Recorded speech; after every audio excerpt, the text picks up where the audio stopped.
Good morning. It's Wednesday, the 15th of April. I'm Marit Gwyn, and you're watching Europe Today, your daily dose of European news and analysis, live here on Euronews. Coming up, Lebanon and Israel have held rare direct talks mediated by the United States. Despite both sides' conflicting demands, the aim is to secure a ceasefire in Israel's war on Hezbollah. We'll have the view from Beirut.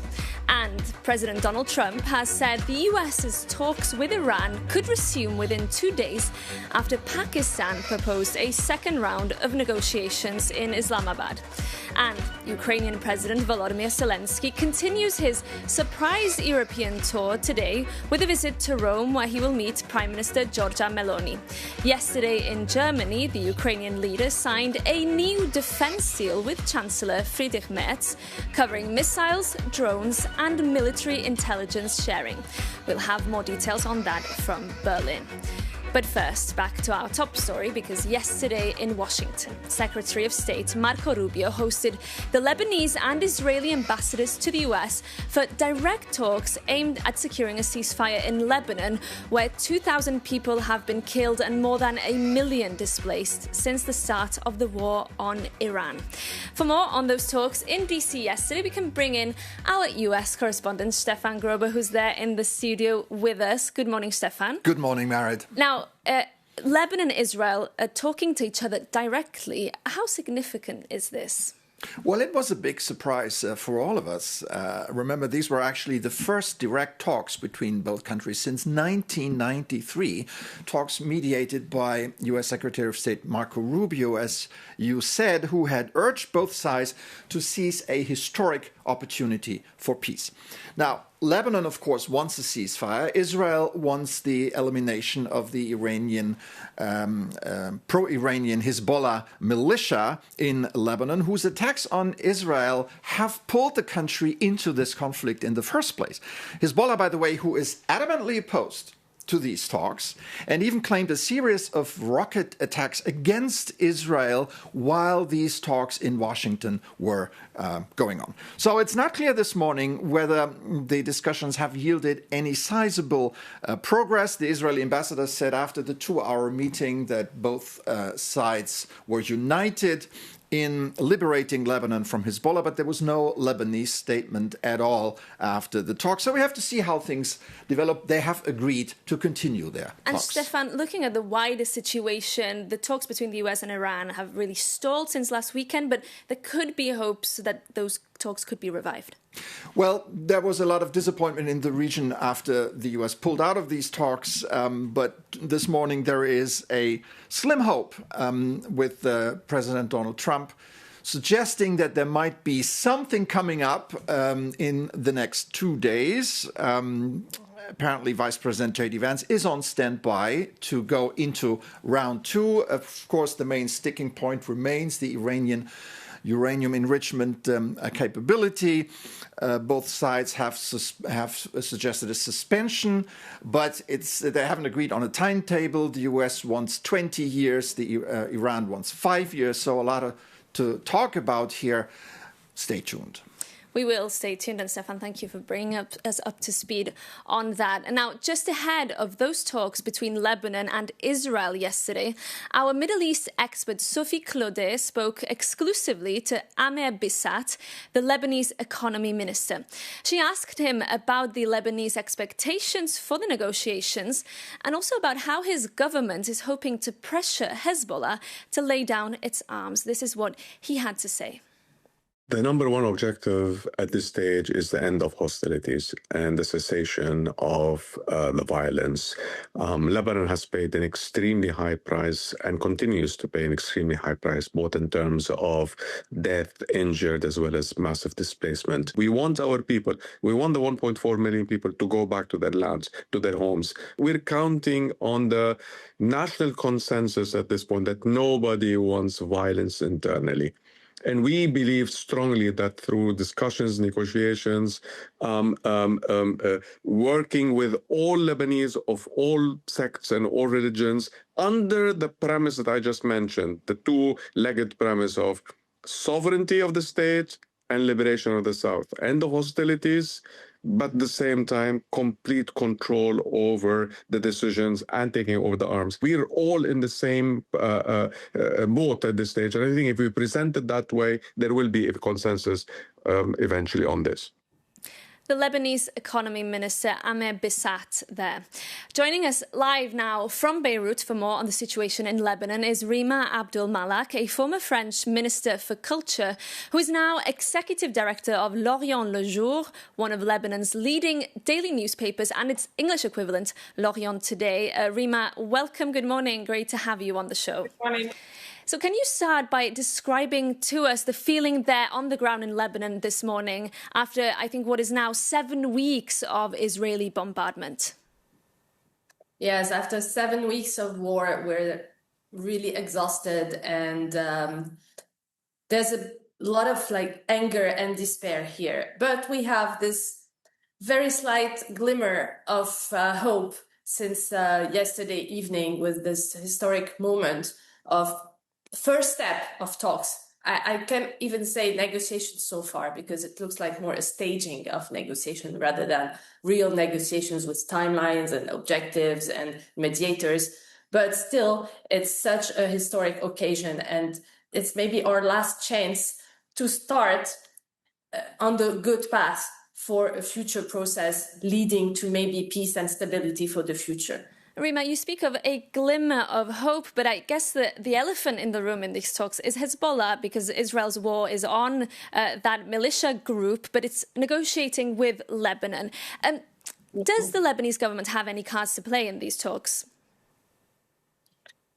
Of course, but the Lebanese government needs the support of the international community. France, Europe, the Gulf countries, we need support to the army, to re-legitimate the army and give her means to undertake this long process of reducing Hezbollah's militia and transform it into a more classical political party, because Hezbollah won't disappear completely, but as a militia armed by Iran and funded by Iran, this is not our wish for the future of Lebanon anyway. So that's very clear that the Lebanese government wants also to get rid of this Iranian occupation on our ground.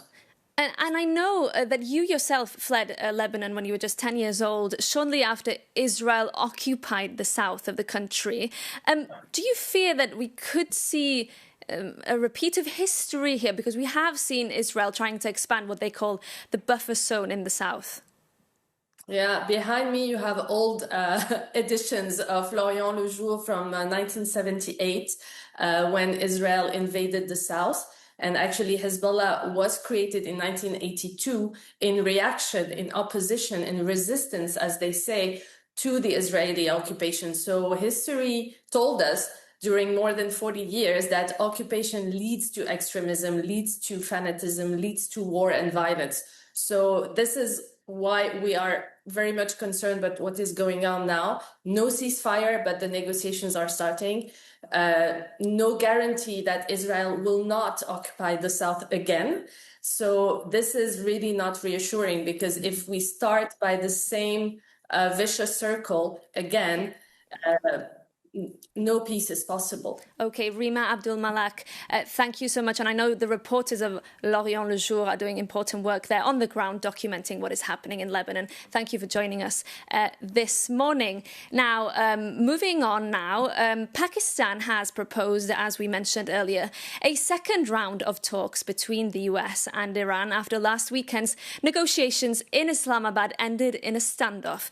Yesterday, our EU editor Maria Tadeo spoke to President Donald Trump's former special representative to Iran, Elliot Abrams, and started by asking him what would constitute a good deal for the US in those talks.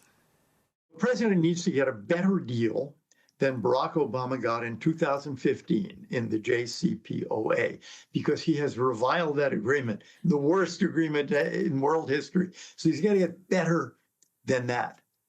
That deal put off for maybe 10 years or so the Iranian nuclear program, but it said nothing about support for proxies, and it said nothing about the ballistic missile program. So I think Iran has got to be willing to give on those, or else the president will be forced to do something more. He's got now the blockade. What he has not done, and might be a next step, would be taking an island in the Persian Gulf. But again, I think for all sorts of obvious reasons, politics, the U.S. economy, the elections in November, I don't think he wants to do that. The question, I think, is who's making decisions in Tehran, and how much flexibility do they have? And that is a good question. So who do you think that person is? And of course, this is all playing out big time in the energy market. Yeah, I don't think there is one person. There was in the late Supreme Leader. He could actually make a decision, one person, and make it stick. His son, who is now Supreme Leader, may even be in a coma. We don't know. Even if he is not in a coma, he's not able to enforce his rule. He's too new, too young. So I think it's probably a ruling group, a group of 3 or 5 or 7 or 10 people who sit at a table. Well, maybe they don't sit at a table because they're afraid a table will be hit by a bomb, but who talk to each other somehow and figure out how far can we go here. I think that's going to be a real problem. Of course, there's talks now between the Israelis and the Lebanese government, too, when you talk about the proxies. What is the calculus that Israel is making? The Israeli calculus, I think, is, look, they were attacked by Hezbollah. And the U.S. was in a war with Iran, not with Lebanon. And Hezbollah, presumably under instructions from Tehran, attacked Israel. So the Israelis are pushing back. The Lebanese government, the Lebanese army are doing nothing. So the Israelis are pushing back. On the Iran front, they will follow President Trump. That is, when he said... If President Trump says that's a good deal, will they accept it? You believe they will accept it? Absolutely, yeah. And what makes you believe that? Pardon? What makes you believe that? There's many who think Israel will still want to continue. Yeah, they may still want to, but they won't. They have a very close relationship with the United States under President Trump. Netanyahu and Trump have a close relationship. In the 12-day war last June, when Trump said stop, they stopped. And I think they will here, too. We've heard now the U.S. president repeat it multiple times. NATO did not help. NATO countries say this is a defensive alliance. He keeps saying NATO and the Europeans in particular, it's a paper tiger. What ramifications in the medium term is this going to have? On the medium term, I would take to be 3 years, meaning the Trump years. He's got 3 years to go. The relationship is not going to improve much. He won't get out of NATO. I don't think he has the ability to get out of NATO legally. Under U.S. law, it takes more than a year, and you need Congress. But the relationship is clearly weakened. To me, the real question is, who is our next president, and will he try to rebuild that relationship?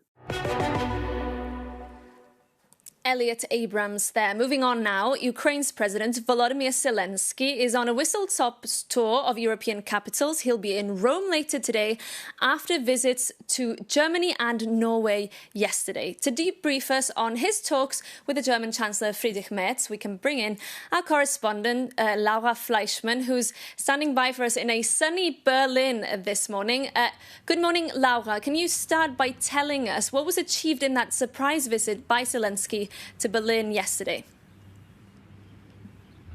Good morning to you too. And the main headline to come out of this visit is likely going to be the strategic partnership that Germany and Ukraine want to work on that goes well beyond military aid.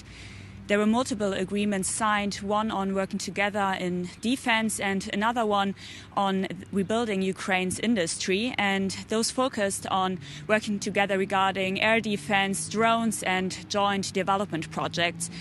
But this visit was truly important and significant because those were the first government consultations between Ukraine and Germany in well over 20 years. Zelenskyy brought a big delegation with him alongside his defense minister, and they worked together on speaking about the EU loan, the 90 billion euro loan that has been blocked by Hungary's Prime Minister Viktor Orban. And now with the opposition winning just last weekend, Merz sees a window of opportunity opening up to release this loan, and he pushed hard on releasing it. And Zelenskyy, during his visit, he stated that he still wants to join the EU, he wants to join NATO. He doesn't want a light EU or light NATO membership. But let's hear it from Zelenskyy himself, what he actually had to say during his visit in Berlin. We simply do not have enough money. But today we have already talked about it. And we hope that Germany, as one of the leaders of the European Union, will help us to quickly unlock 90 billion euros, and we will be able to replenish our Ukrainian products with investments. And then the total use of products on the battlefield will be even greater. And the German Defence Minister Boris Pistorius will also host guests, including the NATO chief Mark Rutte in Berlin later today. Laura, what can we expect? Well, today the Ukraine Defense Contact Group is coming together. It's a group consisting of well over 50 member states. They work on coordinating military aid for Ukraine. And what's likely going to be most interesting about today is that Ukraine plans on presenting its war plan on how to push Russia further towards peace. And this plan consists of three key elements. The first one is air defense, the second one drone expansion, but the third one I find most fascinating, it's data exchange. Ukraine plans on exchanging real combat data with technology and with funding, so it wants to support its supporters. And yesterday and today showed that Berlin is cementing itself as the coordination hub for European defense support to Ukraine as the US steps down and the EU steps up. Laura in Berlin, thank you so much for bringing us up to speed there. Now, moving on to Spain now, the leader, Pedro Sánchez, has gained a reputation on the international stage for his critical stance on the wars in Gaza and Iran. But at home, he faces a tough and polarising political environment, as both government and opposition face damning allegations of corruption. Jakub Janes takes a closer look. As some of you have possibly noticed, Pedro Sánchez is positioning himself as the ultimate progressive hero, famously defying Donald Trump over the war in Iran. Esta es la verdadera tragedia, porque lo último que necesitaba el mundo es otra guerra, y en esta ocasión una guerra ilegal. And his international popularity seems to be rising. But at home, the Spanish Prime Minister is fighting a completely different war. A massive wave of domestic corruption scandals. So what is going on there? First, the Prime Minister's wife, Begoña Gómez, is facing now trial for influence peddling and embezzlement, accused of using her position to secure funding for her private university projects. But to make matters worse, Sánchez inner circle is collapsing. Last June, his former senior aide, Santos Cerdán, was placed in a pre-trial detention for alleged bribery. Then, in November, his former transport minister, José Luis Ábalos, and top aide Koldo Garcia were placed in custody over the Koldo case. Alright, but in plain English, these officials allegedly took secret cash payouts for awarding lucrative government face mask contracts during the COVID pandemic. So they might have been in the business of covering people's faces. But if these accusations prove true, they did a terrible job of covering their own tracks. And naturally, the opposition Partido Popular is demanding the Prime Minister resign immediately. However, their outrage is complicated by their own historical scandals. Most notably the kitchen case, now in trial, where the party allegedly used state police to destroy evidence of illegal financing. So how bad is the systemic rot? According to Transparency International, in recent years, Spain has suffered a significant decline. Looking at the latest EU data, Spain is placed firmly in the lower half of the 27-member bloc. They are still doing better than Italy and Poland, but they are drifting uncomfortably close to the bottom of the table, where you will find Hungary and Bulgaria. So it seems Sánchez might be standing up to Washington, but his greatest challenge is surviving Madrid. Jakub Janus there. And that brings this edition of Europe Today to an end. Thank you so much for tuning in. And if you have tips for us, you can get in touch on europetoday@euronews.com. We'd love to hear from you. We'll see you same place, same time tomorrow morning. See you soon here on Euronews.